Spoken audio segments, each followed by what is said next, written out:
The dust from the funeral procession still hung in the air when Hannah Jane realized she was now responsible for 4 children who were not her own, and she had barely enough money to feed herself through the winter of 1881.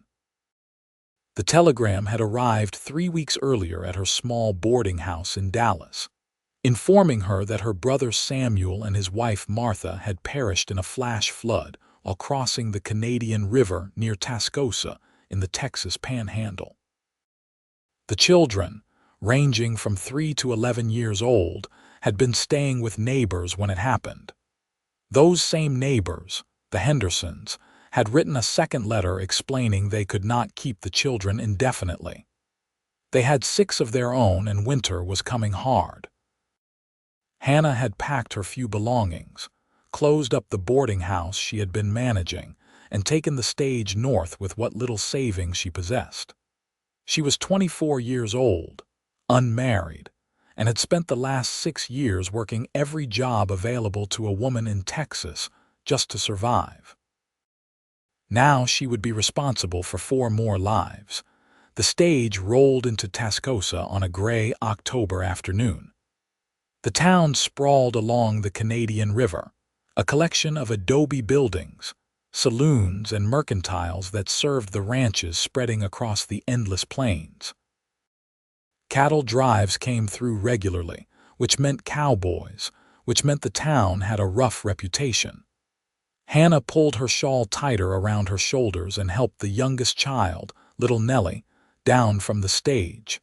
The Henderson family was waiting with the other 3 children. Emma was 11, with her mother's dark hair and serious eyes. Thomas was 9, all knees and elbows, trying so hard to be brave. Robert was 6, clinging to Mrs. Henderson's skirts. And Nellie, just 3 years old, did not fully understand that her parents were never coming home. "Miss Jane," Mrs. Henderson said, her weathered face full of sympathy. "I am so sorry for your loss. The children have been good, but we just cannot manage." "I understand," Hannah said quietly. "Thank you for caring for them. I will take them now." Mrs. Henderson hesitated. "Do you have a place to stay?" "Your brother's homestead is 10 miles out of town. With winter coming and all those children, I do not know if that is wise." Hannah had not thought that far ahead. She had assumed she would simply take the children to Samuel's home and figure things out from there. "We will manage," she said with more confidence than she felt. The truth became clear over the next 2 weeks. Samuel's homestead was a small cabin with a leaking roof, almost no firewood laid by, and precious little food in the pantry. He had been in debt to the land office and to several merchants in town. The cattle he had been running were gone, likely scattered or stolen after his death. Hannah had the savings she had brought from Dallas, but that would last perhaps 2 months if she was very careful. She spent her days trying to weatherproof the cabin, learning to cook for 5 people on a temperamental stove, and attempting to comfort 4 grieving children who did not understand why their world had been destroyed. Emma tried to help but often dissolved into tears. Thomas became sullen and withdrawn. Robert had nightmares every night. Nellie would not let Hannah out of her sight. Hannah herself cried only at night when the children were finally asleep and the weight of everything crushed down on her shoulders. She had no husband, no family besides these children, and no idea how they would survive. She prayed, but the ceiling of the cabin seemed to block even those desperate pleas. 3 weeks after arriving in Tascosa, Hannah hitched Samuel's old horse to the wagon and drove into town with a list of supplies they desperately needed. She had been rationing their food carefully, but they were running low on flour, salt, and lamp oil. The children needed warmer clothes. The roof needed tar paper. She tied the horse outside Atwood's mercantile and ushered the children inside, warning them not to touch anything. Mr. Atwood was a thin man with spectacles and a perpetual frown. He looked at Hannah with barely concealed skepticism, as she presented her list. "That will be $18, he said after tallying everything. Hannah had brought $20, nearly half of her remaining savings. She nodded and counted out the bills with shaking hands. "You are Samuel Jane's sister," Mr. Atwood said. It was not a question. "He owed me $43 when he died." Hannah's heart sank. "I did not know. I can pay a little each month, but I need these supplies today. The children need to eat." Mr. Atwood's frown deepened. "I am running a business, not a charity." "How do you plan to pay off his debt if you can barely afford supplies?"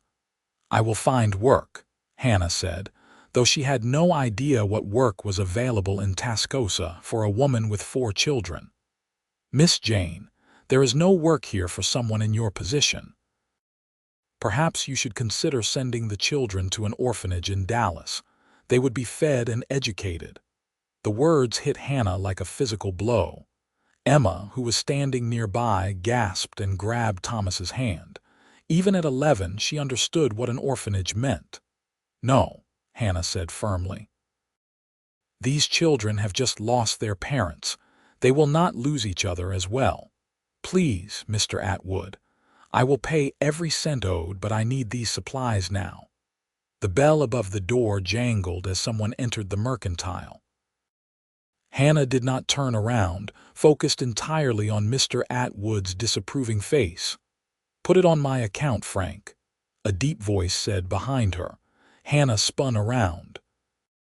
The man standing there was tall, perhaps 30 years old, with sun-darkened skin and the weathered look of someone who spent his life outdoors.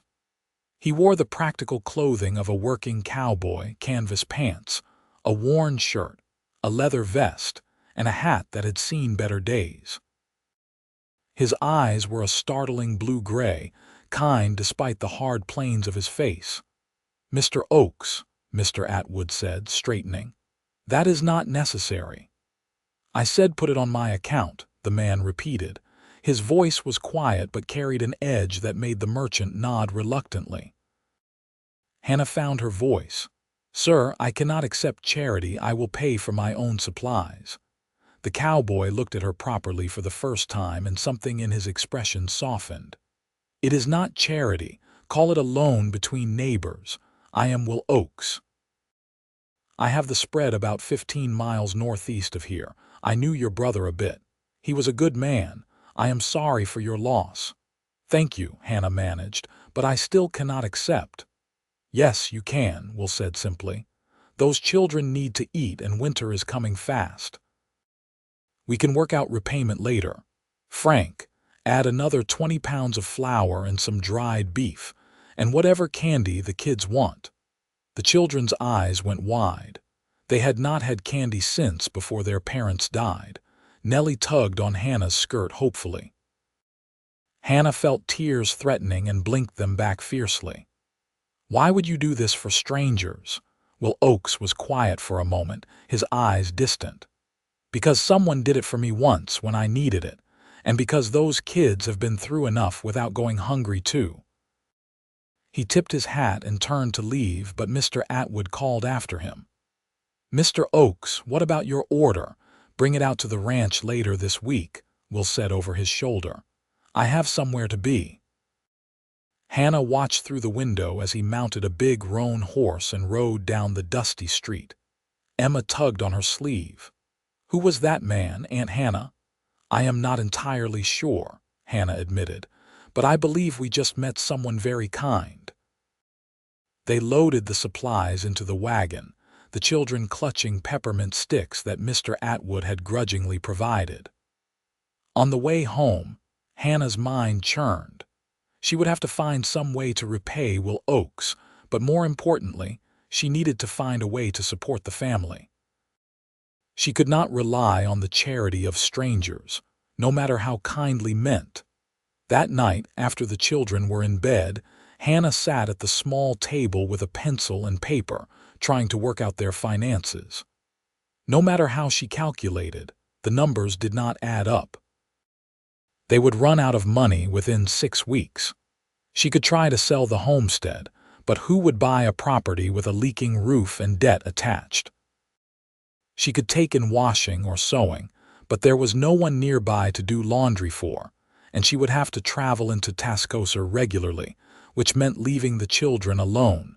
She put her head in her hands, exhaustion and despair washing over her. Samuel, why did you not tell me things were so bad? Why did you not ask for help? But she knew the answer. Pride, the same stubborn pride that ran in their family. Samuel had wanted to prove he could make it as a rancher, could provide for his family on his own, and it had killed him, leaving his children orphaned and destitute. Hannah would not make the same mistake. If she had to beg for help, she would do it. If she had to swallow her pride and accept charity, she would do that too. Anything to keep those 4 children safe and together. The next morning dawned cold and clear. Hannah sent Emma and Thomas to gather firewood while she prepared breakfast. They were down to cornmeal mush and a little bacon, but it was hot and filling. As they were eating, the sound of hoofbeats outside made them all freeze. Hannah went to the door, her heart pounding. Had Mr. Atwood changed his mind? Had the bank come to foreclose? Instead, Will Oakes sat astride his roan horse, leading a pack mule loaded with lumber and supplies. He touched the brim of his hat when he saw her. "Morning, Miss Jane. I took the liberty of bringing some tar paper and wood for your roof. Noticed it was in bad shape when I rode by last week." Hannah stepped outside, wrapping her shawl around herself. "Mr. Oakes, I already owe you for the supplies yesterday. I cannot accept more." "Not charity," Will said patiently. "I am going to fix your roof, and in exchange you are going to let me court you properly." Hannah's mouth fell open. Behind her she heard Emma's delighted gasp. "Excuse me," Will dismounted, his expression serious. "I have been alone for 5 years, Miss Jane. I have a good ranch, but it is a lonely place. You have 4 children and no way to support them. I am proposing we help each other. You want to court me in exchange for roof repairs." Hannah's voice came out higher than normal. "That is the most absurd thing I have ever heard." "Maybe," Will acknowledged, "but it is practical. Look, I will be honest with you. I am not good with fancy words or courtship games. What I am good at is ranching, building things, and keeping promises. You need help. I can provide it. In return, I would like the chance to get to know you and those kids. If it works out, well. If it does not, at least your roof will not leak." Hannah stared at him, trying to determine if he was serious. His weathered face showed nothing but earnest sincerity. "You do not even know me." "Then we will get to know each other," Will said simply. "What do you say?" Thomas had appeared in the doorway, watching with wide eyes. Hannah looked from him to Will, to the sagging roofline that had kept her awake during the last rainstorm. "Why would you want to court a woman with 4 children who are not her own?" she asked quietly. "Surely there are younger women in town with less baggage." Will's expression flickered with something Hannah could not quite read. "I do not want a young woman in town. I want someone who knows what hard work means. Someone who would cross the state to care for her brother's children. Someone who would rather starve than see them split up. That is the kind of person I want to know better." Hannah felt her throat tighten with emotion. When was the last time anyone had seen her as anything other than a burden or an object of pity? "The children come first," she said finally. "In everything. If you are going to be around them, you need to understand that." "I would not have it any other way," Will said. He smiled for the first time, and it transformed his face, making him look younger and more approachable. "Now, how about I get started on that roof before it starts raining again?" Will worked through the morning and into the afternoon, replacing rotted boards and laying down tar paper with practiced efficiency. Hannah brought him water and a plate of the cornbread she had managed to bake. The children gradually warmed to his presence, particularly Thomas, who peppered him with questions about ranching and horses. "You have cattle," Thomas asked, standing at the base of the ladder. About 800 head, Will replied, hammering a nail. Running them on open range mostly, but I am building up fences on the home pasture. Papa had cattle, but they are gone now. I know. I am sorry about that. Maybe you can come see mine sometime if your aunt allows it. Thomas looked back at Hannah with such hope that she found herself nodding. Perhaps, if Mr. Oakes does not mind. Just Will, he corrected. And I do not mind at all. By evening the roof was solid and waterproof. Will refused to come inside for supper, saying he needed to get back to his ranch before full dark, but promised to return in a few days. To court me? Hannah asked, still half convinced this was some strange dream. To court you, Will confirmed. If that is still acceptable. Hannah looked at the repaired roof, at her brother's children watching hopefully from the windows, at this strange cowboy who had appeared in their lives like an answer to prayers she had been afraid to speak aloud. It is acceptable, she said. Thank you, Will, for everything. He tipped his hat and rode off into the gathering darkness. Hannah stood watching until he disappeared, then went inside to face 4 very excited children. Is he your beau now? Emma asked, practically bouncing. I do not know what he is yet, Hannah admitted. But he is a kind man, and we are fortunate he is willing to help us. I like him, Thomas declared. He knows about cattle and horses and everything. Even Robert, who had barely spoken since losing his parents, nodded agreement. He fixed the roof. Yes, he did, Hannah said, pulling them all into a hug. And we will find a way to repay his kindness. But for now, we need to get ready for bed. Tomorrow is another day. That night, for the first time since arriving in Tascosa, Hannah fell asleep without crying. The sound of rain on the solid roof was comforting rather than terrifying, and the knowledge that someone cared enough to help lifted a weight she had not realized was crushing her. Will returned 3 days later with a load of firewood and a proposal that Hannah teach him to read better. I can manage, he explained, looking embarrassed, but I am not good with anything beyond basic words. My mother taught me some before she died, but I was only 8 then. Never got much schooling after that. Hannah agreed immediately. She had been a teacher's assistant in Dallas before taking over the boarding house, and the idea of having something to trade for Will's help eased her conscience about accepting his assistance. They fell into a pattern over the following weeks.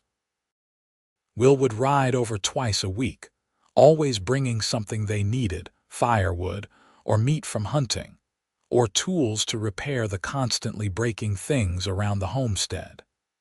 Hannah would give him reading lessons at the kitchen table while the children did their own schoolwork nearby. Slowly, carefully, they began to know each other. Will had been orphaned at 8 when both his parents died of fever. He had worked on various ranches across Texas, saving every penny until he could buy his own land 5 years ago. He had never married, never had time for courting, and lived alone in a small ranch house with 2 hired men who helped with the cattle. Why now? Hannah asked one evening as they sat at the table, a primer open between them. Why decide to court someone now? Will was quiet for a moment, his finger tracing the words on the page. I am 31 years old, he said finally. I have a house but not a home. I have land but no one to share it with. I have money in the bank but no reason to spend it. Then I saw you in that mercantile, trying so hard to be strong for those kids, and I thought maybe we could help each other build something better than what we have alone. It was the most Hannah had heard him say at once, and the honesty in his voice made her chest ache. I am terrified, she admitted. I do not know how to be a mother to 4 children. I do not know how to run a homestead or survive a winter out here. Most days I am just trying not to drown. You are doing better than you think, Will said, looking up from the book. Those kids are healthy and happy considering everything they have been through. This place is holding together, You are holding together. That takes strength. It does not feel like strength. It feels like barely surviving. Sometimes that is what strength looks like, Will said quietly. Over the weeks, the children grew to love Will's visits. He taught Thomas to handle horses properly and promised to teach him to rope once the weather improved. He brought Emma books from his limited collection and listened patiently to her chatter about everything and nothing. He carved little animals from wood for Robert, who was slowly coming out of his shell. And he let Nellie sit on his knee while Hannah taught him to read, sometimes falling asleep against his shoulder. Hannah found herself looking forward to his visits with an intensity that both pleased and frightened her. She was falling for him, this quiet cowboy who had appeared in their lives like a miracle.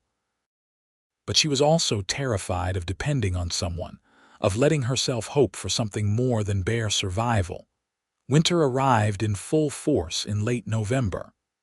Snow fell heavily, and the temperature dropped until water froze in the basin overnight. Will came less frequently, the distance and weather making regular trips dangerous, but he always arrived when he said he would, sometimes staying overnight in the barn when the weather turned too bad to ride home. During one particularly fierce blizzard, Will was trapped at the homestead for 3 days. Hannah insisted he sleep inside by the fire rather than in the freezing barn. The children were delighted to have him there, and Hannah found the cabin felt warmer and safer with his presence.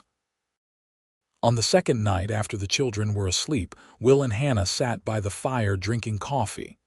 The wind howled outside, but inside was warm and quiet. "I have a confession," Will said, staring into his cup. "I am not doing this just to be kind." Hannah's heart skipped. "What do you mean?" "I mean I am falling in love with you," Will said simply. "And with those kids. I come here because I want to, not because I feel obligated. I think about you all when I am at the ranch. I worry if you have enough food, if the cabin is warm enough, if the kids are happy.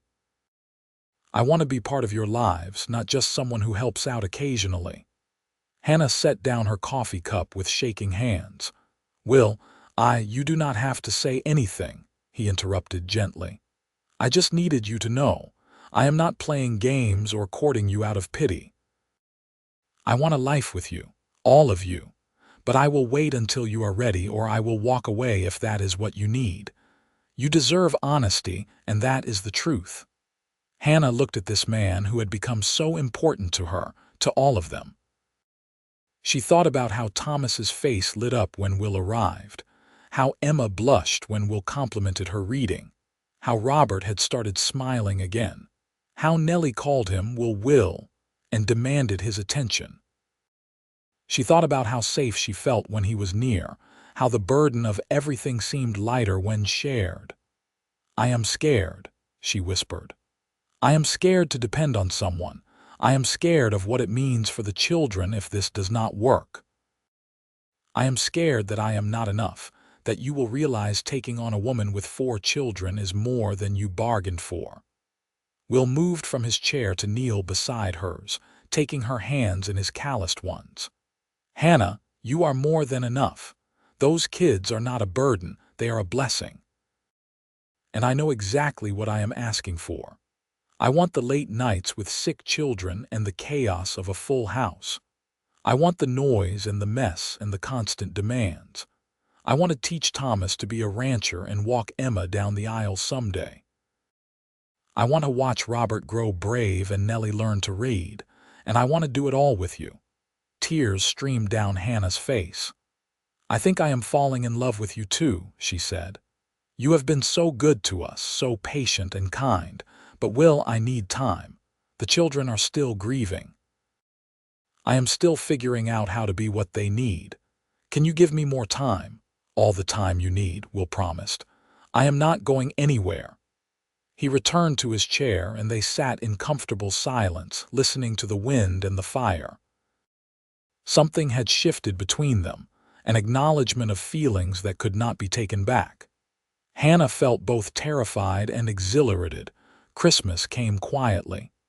Hannah had no money for presents, but Will arrived on Christmas Eve with gifts for everyone. Books for Emma and Thomas, a pocketknife for Robert, who was finally old enough to handle one safely, a rag doll for Nellie that one of his ranch hands' wives had made. For Hannah, he brought a warm shawl in a deep blue that matched her eyes. "Well, this is too much," Hannah protested, even as she wrapped the soft wool around her shoulders. "It is not enough," Will said quietly. "You all deserve so much more than I can give." Emma hugged him fiercely.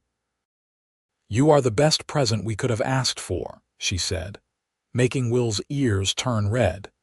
They spent Christmas Day together, eating the goose Will had brought and the pie Hannah had managed to make with their limited supplies. Will taught the children to play card games, and they sang carols around the piano that had somehow survived the flood that killed Samuel and Martha. It was not the Christmas any of them had imagined, but it was full of laughter and warmth and the beginning of healing. January and February passed in a blur of cold and snow. Will proposed that Hannah and the children move to his ranch where the house was larger and better provisioned, but Hannah refused. "Not yet," she said. "I need to prove to myself that I can do this, that we can survive on our own." Will did not argue, just continued to visit when weather permitted and sent one of his ranch hands with supplies when he could not come himself. Hannah used the time to think about what she wanted for the future. She had been so focused on survival that she had not allowed herself to imagine anything beyond getting through each day. But now, watching Will with the children, seeing how he fit into their small family like a missing puzzle piece, she began to let herself hope. Maybe they could have more than just survival. Maybe they could have a real life, a real family. In early March, as the snow began to melt and the first signs of spring appeared, Hannah made her decision. When Will arrived for his regular visit, she asked Emma to watch the younger children and walked with him down to the creek that marked the edge of Samuel's property. "I have been thinking," Hannah said, watching the water flow over rocks smoothed by time, "about what you said. About wanting a life together." Will stood very still beside her. And I want that too," Hannah said, turning to face him. "I want to marry you, Will Oakes. I want to build a life with you and raise these children together. I want to stop being so afraid of depending on someone and learn to trust that you mean what you say." Will's face broke into the widest smile Hannah had ever seen on him. "Are you certain? I do not want you to feel pressured." "I am certain," Hannah said firmly. "You have proven yourself 100 times over. You have been patient and kind and steadfast. You love those children as if they were your own, and I love you for all of that and more." Will pulled her into his arms, and Hannah let herself lean into his strength, feeling safe and cherished for the first time in months. "I will spend every day proving you made the right choice," he murmured into her hair. "You already have," Hannah whispered back. They told the children that evening. Emma burst into tears of joy and hugged them both. Thomas whooped and asked if that meant they were moving to the ranch with all the cattle. Robert smiled his quiet smile and said he was glad. Nellie asked if Will was going to be their papa now, and when he said yes, if that was all right with them, she climbed into his lap and declared it was very all right. They were married a month later in Tascosa's small church. The ceremony was simple, attended by Will's ranch hands, a few neighbors, and the children dressed in their best clothes that Will had insisted on buying. Hannah wore a cream-colored dress that Emma had helped her make from fabric Will had brought from town. She walked down the aisle with Thomas proudly escorting her, and Emma and Robert stood with them as witnesses while Nellie scattered wildflowers at their feet. When the preacher pronounced them man and wife, Will kissed Hannah gently, and the children cheered. It was not the grand wedding Hannah might have dreamed of as a girl, but it was perfect for who they were and what they were building together. They moved to Will's ranch the following week. The house was indeed larger, with 3 bedrooms, a proper kitchen, and a parlor with furniture that Will's mother had brought from Missouri. Will gave the children the 2 smaller bedrooms to share, Emma with Nellie and Thomas with Robert, while he and Hannah took the largest room. The first night in their new home, after the children were settled and the house was quiet, Hannah stood at the window of their bedroom looking out at the vast expanse of land stretching into the darkness. Will came up behind her, wrapping his arms around her waist. "Having regrets?" he asked softly. "Not even one," Hannah replied, leaning back against him. "I am thinking about how quickly everything has changed. 6 months ago, I was managing a boarding house in Dallas. Now I am married to a rancher in the Panhandle with 4 children depending on me." "4 children depending on us," Will corrected gently. "You are not alone anymore, Hannah. Whatever comes, we face it together." Hannah turned in his arms to kiss him properly, letting herself feel all the love and gratitude and hope that filled her heart. "Together," she agreed. "I like the sound of that." Life at the ranch settled into a new rhythm. The children thrived with more space and the freedom of the wide open plains. Thomas followed Will everywhere, learning about cattle and horses and ranch management. Emma helped Hannah in the house, but also spent hours reading the growing collection of books Will made sure to bring home from town. Robert, with patient encouragement from Will, became responsible for caring for the chickens and collecting eggs. Nellie, now almost 4, was spoiled by everyone and ruled the household with her sunny disposition. Hannah found herself growing into the role of ranch wife and mother. She learned to manage a larger household, to can and preserve food for the winter, to help during branding season by cooking for the extra hands. The women from neighboring ranches slowly welcomed her into their circle, and she made friends for the first time since leaving Dallas. But it was her relationship with Will that astonished her most. He was everything he had promised and more. Patient with the children's adjustment, supportive of Hannah's decisions regarding their care, and deeply loving in ways both large and small. He never made her feel like the children were a burden, or that he regretted taking on a ready-made family. Instead, he seemed to revel in it, teaching Thomas to rope, helping Emma with her mathematics, building a special chair for Robert when he mentioned wanting to watch the sunset, and carrying Nellie on his shoulders whenever she asked. In private, he was tender and passionate, treating Hannah like she was precious beyond measure. She had never expected this kind of love, this depth of partnership. She had been prepared for a marriage of convenience, a practical arrangement that benefited them both. What she got instead was a true union, a joining of hearts and lives that made her wonder how she had ever lived without him. Summer came hot and dry. Will's cattle thrived on the spring grass, and the ranch prospered. He hired 2 more hands to help with the increased workload and began making plans to expand their herd. At night, after the children were asleep, he and Hannah would sit on the porch and talk about the future. "I want to build a bigger house eventually," Will said one evening. "Something with room for the children to grow and space for guests. Maybe add a library for Emma and a proper schoolroom."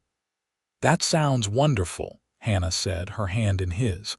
"But this house is perfect for now. It is already more than I ever dreamed of having." Will brought her hand to his lips. "You deserve everything good, Hannah. You and those kids, I want to give you the world." "You already have," she said softly. "You gave us a home and a family and hope for the future. That is more valuable than any mansion could be." In August, Hannah realized she was pregnant. She had suspected for a few weeks but wanted to be certain before saying anything. The morning she knew for sure, she stood at the kitchen window watching Will teach Thomas to work with the horses in the corral, and tears streamed down her face. Emma found her there. "Aunt Hannah, Are you all right?" Hannah wiped her eyes and smiled. "I am better than all right, sweetheart. I am going to have a baby. You are going to have a little brother or sister." Emma's eyes went wide. "Truly? Oh, Aunt Hannah," she hugged Hannah tightly. "Can I tell the others?" "Not yet. Let me tell Will first." "But soon, I promise." That evening, after supper and after the children had gone to bed, Hannah took Will out to the porch. The sun was setting, painting the sky in shades of orange and purple. "I have something to tell you," she said, her heart pounding. Will looked at her with concern. "What is wrong?" "Nothing is wrong. Everything is right. Will, I am pregnant. We are going to have a baby."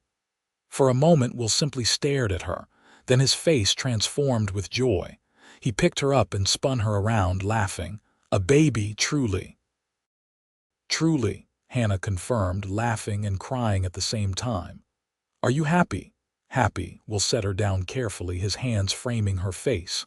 "Hannah, I am beyond happy. I am blessed. 5 children. We are going to raise 5 children together." Hannah froze. "5? You said 5. 4 wonderful kids who already feel like mine, and now a baby we made together. 5. Will's smile was radiant. "I love you so much, Hannah Jane Oakes. Thank you for this gift." He kissed her deeply, and Hannah felt overwhelmed by the perfect rightness of this moment. This man had promised to help her raise 4 children, and now they would be raising 5 together. Their family, built on loss and hardship but held together by love and determination, they told the children the next morning. The reaction was enthusiastic, with Emma and Thomas both claiming they had suspected something, Robert looking pleased, and Nellie demanding to know when the baby would arrive, and could she name it. The pregnancy progressed smoothly. Will was attentive and protective, refusing to let Hannah do any heavy work and hiring a woman from town to help with the housework. The children were excited, constantly talking about the baby and planning what they would teach it. In late winter of 1882, during a snowstorm that reminded Hannah of the first time Will had been trapped at Samuel's cabin, she went into labor. Will rode through the storm to fetch the midwife, Mrs. Patterson, while Emma stayed with Hannah, holding her hand and trying not to panic. The birth was long and difficult, but when dawn broke, Hannah held a healthy baby boy in her arms. Will sat beside the bed, his eyes wet with tears, touching the baby's tiny hand with one finger. "He is perfect," Will whispered. "You are perfect. I love you both so much. What should we name him?" Hannah asked, exhausted but happy. "I thought maybe Samuel," Will said quietly, "after your brother, so his name lives on and so this little one knows who he is named for." Hannah's throat tightened with emotion. "Samuel William Oakes, it is perfect." The children crowded into the room, awed by the tiny baby. Emma held him carefully while Thomas looked on with serious concentration. Robert gently touched the baby's head, and Nellie declared that baby Samuel was the best thing ever. Will gathered them all close, his family, expanded and blessed beyond anything he had imagined. 5 kids, he said wonderingly. "We are raising 5 kids together." 5 incredible kids, Hannah agreed, looking at her husband with love and gratitude. "Our family." The next few months were chaotic as they adjusted to life with an infant.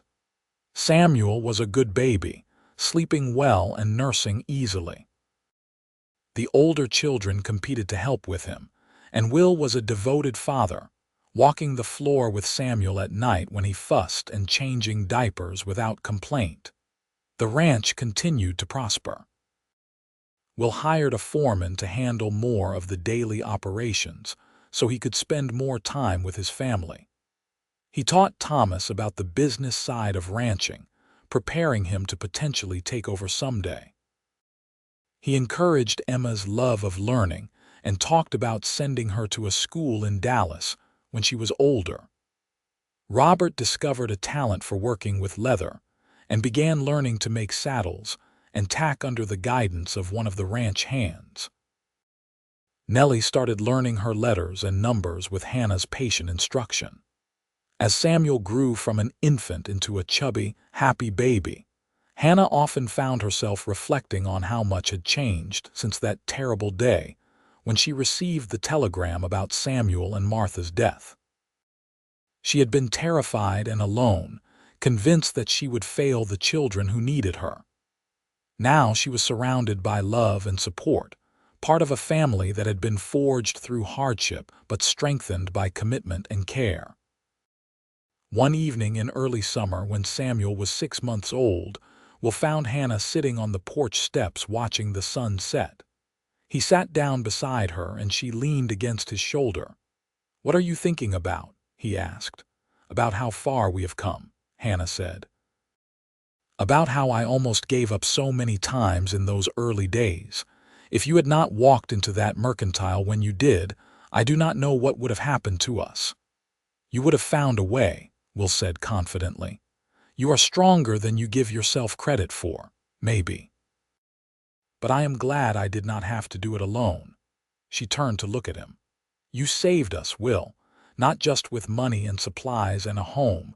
You saved us by believing we were worth saving, by seeing our family not as a burden but as a blessing." "You saved me too," Will said quietly. "I had land and cattle and money, but I did not have a reason to keep going. I was just existing, working to build something I would die alone in. You and those kids gave me purpose. You gave me love and family and a future worth living for." They sat together in comfortable silence, watching as the children played in the yard. Thomas was teaching Robert to throw a rope while Emma read under a tree with Nellie cuddled beside her and Samuel sleeping in a basket nearby. "We did it," Hannah said softly. "We made a family." "We did," Will agreed. "And we are going to keep making it better every single day." The seasons passed, each one bringing new challenges and joys. Thomas turned 13 and became more confident in his abilities as a rancher. Emma developed a passion for teaching and began helping Hannah instruct the younger children. Robert's quiet strength emerged as he grew, becoming the steady, dependable heart of the family. Nellie's sunny personality brightened every day. And Samuel grew into a curious, energetic toddler who kept everyone on their toes. 2 years after Samuel's birth, Hannah found herself pregnant again. This time she was less anxious and more excited. The children were thrilled, especially Nellie, who was now 6 and very interested in babies. Will was delighted, joking that they would need to build that bigger house sooner rather than later. Their daughter, Martha Jane, named for Samuel's late wife and Hannah's family, was born in the spring of 1884. She had Hannah's dark hair and Will's gray eyes, and from the moment she entered the world, she was adored by her entire family. Thomas, now a mature 14, was surprisingly gentle with her. Emma, at 15, was experienced enough to be a real help. Robert and Nellie competed to make her smile. And Samuel, just over 2 years old, was fascinated by his baby sister. With 6 children in the house, life was louder and more chaotic than ever, but it was also filled with laughter and love. Will expanded the house as promised, adding 2 more bedrooms and a larger kitchen. Hannah hired a woman from town to help with the housework 3 days a week, so she could focus on the children and her growing responsibilities as a ranch wife. The ranch itself had grown significantly. Will now ran over 2,000 head of cattle and had purchased additional land. He was respected in the community as a fair employer and an honest businessman.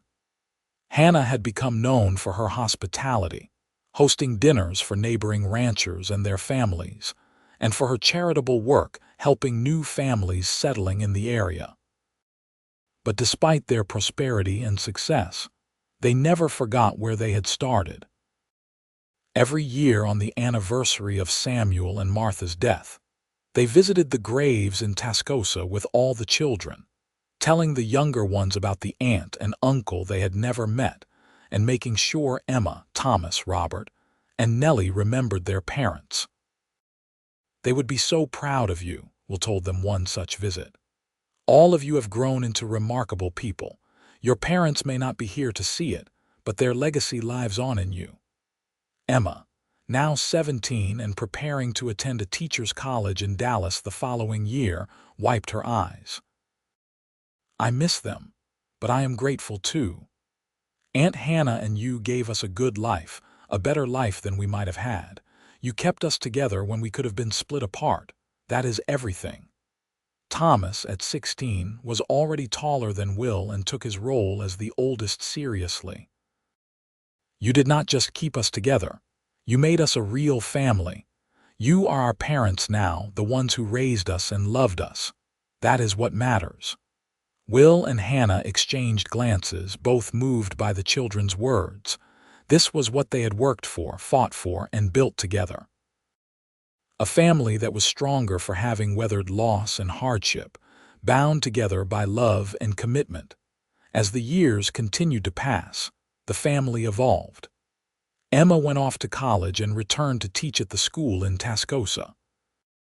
Thomas took on more responsibility at the ranch, effectively becoming Will's partner in running the operation. Robert apprenticed with a master saddle maker in town, but continued to live at the ranch and work with the horses. Nellie grew into a spirited young woman with her mother's determination and her father's steady strength. Samuel and Martha were blessed to grow up in a stable, loving home surrounded by older siblings who doted on them. Hannah and Will celebrated their 10th wedding anniversary in 1891 with a party attended by half the ranchers in the Panhandle. As they danced together under the stars, Will pulled her close. "You ever regret it?" he asked. "Marrying a cowboy who showed up out of nowhere and proposed to help you raise 5 children?" Hannah laughed. "Not for one single moment. You are the best decision I ever made, Will Oakes. You and this life we built together." Even when Thomas wrecked the wagon, or when Robert accidentally dyed all the laundry blue, or when Nellie let the chickens into the house. "Especially then," Hannah said firmly. "Those are the moments that make a family. The chaos and the mistakes and the laughter that comes after." "I would not trade any of it," Will kissed her forehead. "Neither would I. You gave me everything I never knew I needed.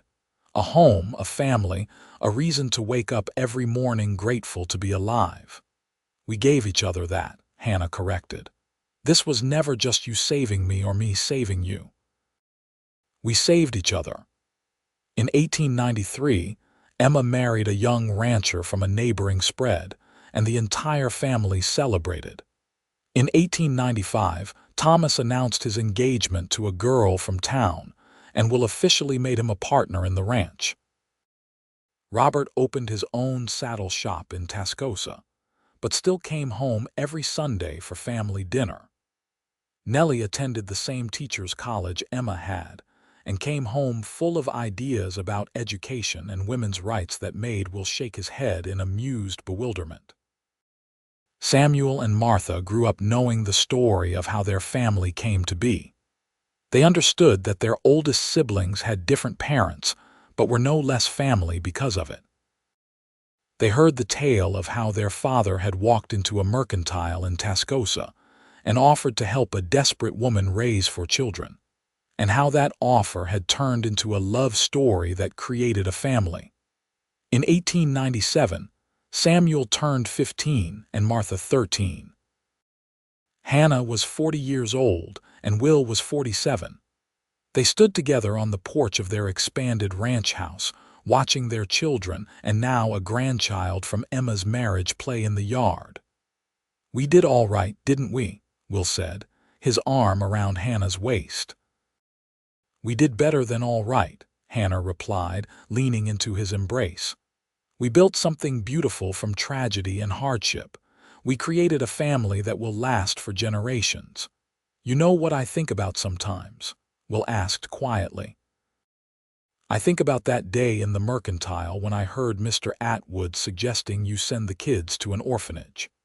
I was there buying supplies, minding my own business, and then I heard your voice saying no with such fierce determination.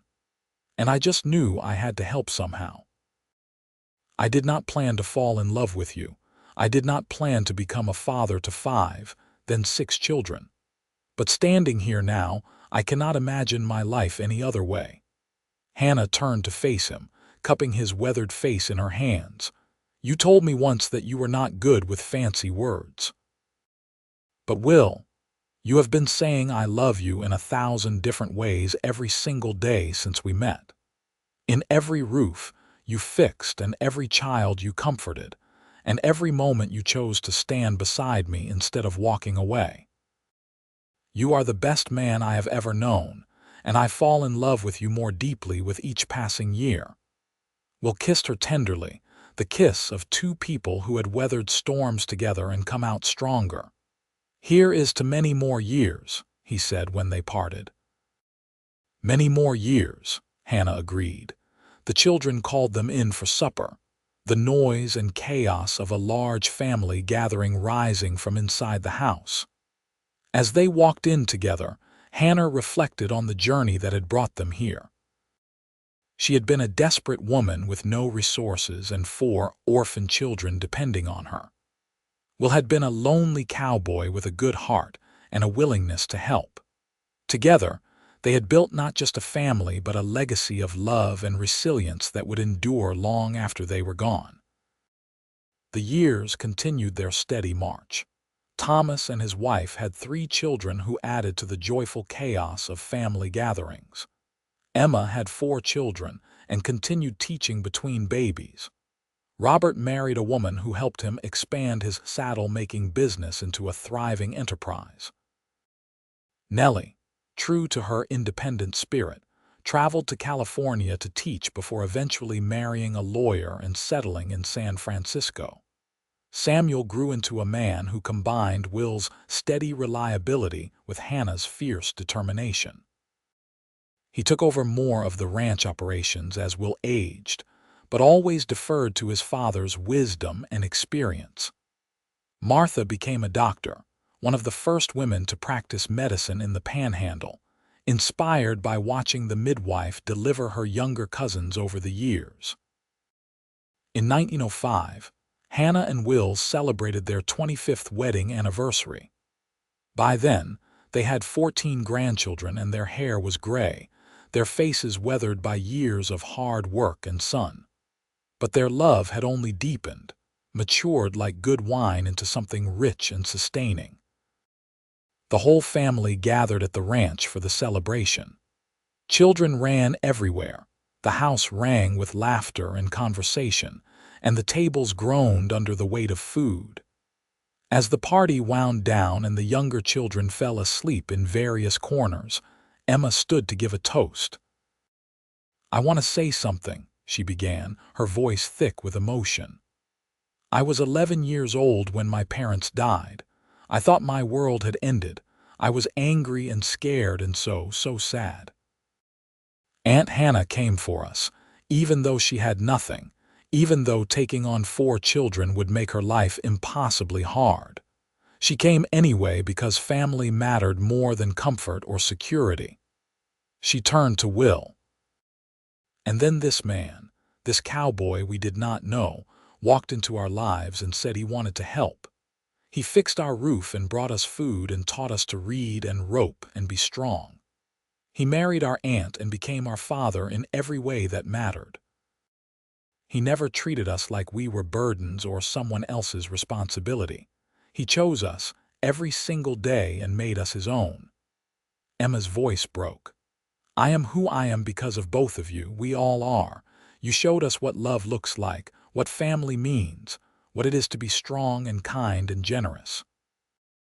You built something extraordinary from terrible circumstances. And all of us, your children and grandchildren, are blessed because of the choices you made and the love you shared." There was not a dry eye in the room. Hannah held Will's hand tightly as their children and grandchildren raised their glasses in honor of the family they had built together. Later that night, alone in their bedroom, Hannah and Will held each other close. "She made me cry," Will grumbled, though he was smiling. "She told the truth," Hannah said. "We did build something extraordinary. Sometimes I still cannot believe it all started with you offering to help me raise 5 children." "Best offer I ever made," Will said. "And you are the best thing that ever happened to me, Hannah Oakes. These 25 years with you have been the greatest blessing of my life." "Mine too," Hannah whispered. "Every single day with you has been a gift." They fell asleep wrapped in each other's arms, surrounded by the quiet house full of their sleeping family. Outside, the Texas wind blew across the plains they had worked and loved for decades. Inside was warmth and peace, and the tangible evidence of a love that had transformed 2 lonely people and 4 grieving children into a family that spanned generations. In the years that followed, as they moved into their 60s and 70s, Hannah and Will gradually stepped back from the daily operations of the ranch. Samuel ran things with the same integrity and care his father had shown. The grandchildren grew and started having children of their own. The family tree that had seemed so precarious that day in the mercantile now sprawled across several states, with descendants who carried the values Hannah and Will had instilled. Hannah lived to be 78 years old. She died peacefully in her sleep in 1911, surrounded by her family. Will held her hand as she passed, whispering his love and gratitude for 50 years of partnership and devotion. She was buried in the Tascosa Cemetery, not far from Samuel and Martha, the brother and sister-in-law whose deaths had brought her to Texas and ultimately to Will. Will lived 2 more years without her, spending his time with his children and grandchildren, telling stories about Hannah and the early days of their family. He died in 1913 at the age of 82 and was buried beside Hannah. At his funeral, attended by over 100 descendants and friends, Emma spoke again. "My father once told me that family is not just about blood. It is about who shows up, who stays, who loves you even when it is hard. He and my mother showed up for us when we needed them most. They stayed through every challenge and difficulty. They loved us unconditionally and taught us to love the same way. That is their legacy. Not the ranch or the land or the money, but the love that binds all of us together across generations. They gave us the greatest gift anyone can give to make us know we were worth loving, worth fighting for, worth everything." The story of Hannah and Will Oakes became family legend, passed down through the generations. The ranch remained in the family, worked by their descendants who remembered the values of hard work, integrity, and compassion that had defined their founders. The tale of how a desperate woman and a kind cowboy had come together to build a family from tragedy and hardship became a source of inspiration and pride. In later years, Martha's daughter, who became a writer, documented the full story based on family letters, diaries, and interviews with the oldest living relatives. It was published in 1955 as a testament to the strength of love and family. The book opened with Will's own words, preserved in a letter he had written to Hannah on their 40th anniversary. "My dearest Hannah, when I walked into that mercantile in Tascosa in 1881, I was a lonely man with a good ranch and an empty heart. I saw a woman trying so hard to be strong for 4 children who needed her, and I knew I had to help somehow. I told you I would help you raise 5 children, not knowing that what I really meant was I would love you for the rest of my life and build a family that would become my greatest achievement. You said yes to my clumsy courtship, and in doing so, you gave me everything that mattered. Every gray hair was earned through love and laughter with our family. Every wrinkle came from smiling at our children and grandchildren. Every moment with you was a blessing I never deserved but treasured with my whole heart. Thank you for choosing me. Thank you for building this beautiful life with me. Thank you for being the love of my life and the mother of my children, and the reason I wake up grateful every single morning. I love you today as much as I did that day I fixed your roof, probably more, which I did not think was possible. Yours always and forever, Will.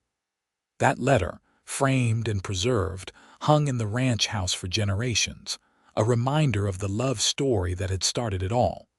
A woman raising her brother's 4 children alone. A cowboy who said, "Let me help you raise 5." And a love that transformed them both, creating a legacy that would endure long after they were gone. The family continued to thrive, generation after generation, carrying forward the values of resilience, compassion, and love that Hannah and Will had embodied. They faced their own challenges and hardships, as every generation does, but they faced them with the knowledge that they came from strong stock, from people who had built something beautiful from tragedy, who had chosen love over convenience, who had proved that family was what you made it, not just what you were born into. And somewhere in the endless Texas sky, perhaps 2 souls looked down on the sprawling family they had created and smiled, knowing that their love had been the foundation of something that would never truly end. Hannah and Will Oakes had started with nothing but hope and determination, and built an empire of love that would outlast any amount of land or cattle or money. They had proved that the greatest wealth was family, the greatest achievement was love, and the greatest legacy was the hearts you touched along the way. The ranch still stood in the 21st century, worked by the 6th generation of the family, a testament to the enduring power of the choice Hannah made to keep those children together, and the choice Will made to help her raise them. Their story remained alive in every family gathering, every wedding, every birth, a reminder that love can transform everything, that family is worth fighting for, and that sometimes the greatest blessings come from the hardest circumstances. Hannah Jane Oakes and Will Oakes had lived and loved and built something extraordinary. And in the end, that was the only story that mattered, the only legacy that truly endured. Love, pure and simple and powerful enough to change the world for everyone it touched.